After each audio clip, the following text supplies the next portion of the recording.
Gülami Ağlahalı Rengini eyleyirken manen bülalahalı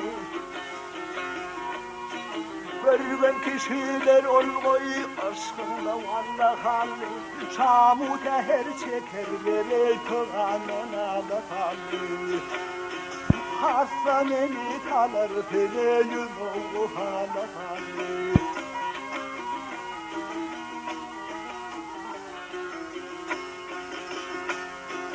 Sevim şehri şeker hem yerin kandı atandır Kuklar içinde kutlu elbette atadır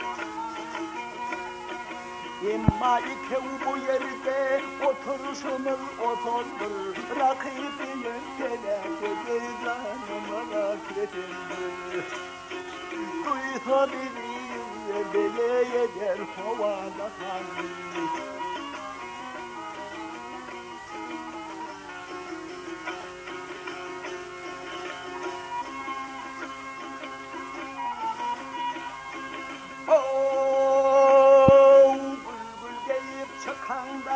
Deryanede Kur'an'ı başın gelir payından yolunda iyi tamamı Totu koyar tenini kırsan serin kelamı Boyun eğip deremde gel aşvın ile halami Gelip kalbim olşoyuna yanılmış ağlakanlı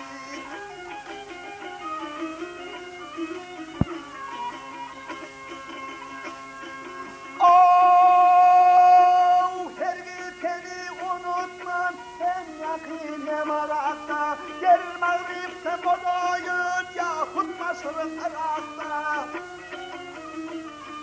Sana bakın gelirmin yeni şiir bıraktım Ah boyunu yökenmedi kökeyden bu Irak'ta Yıllarda dağılında yürüyüşüm otağda kaldı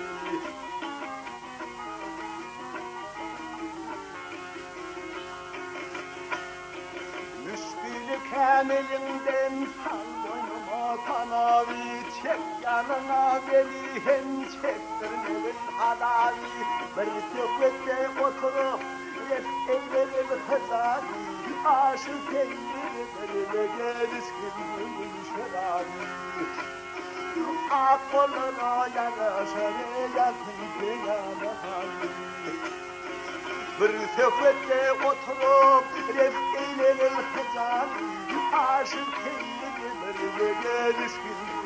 şerabi Akkoluna yanaşır yakın kıyana hali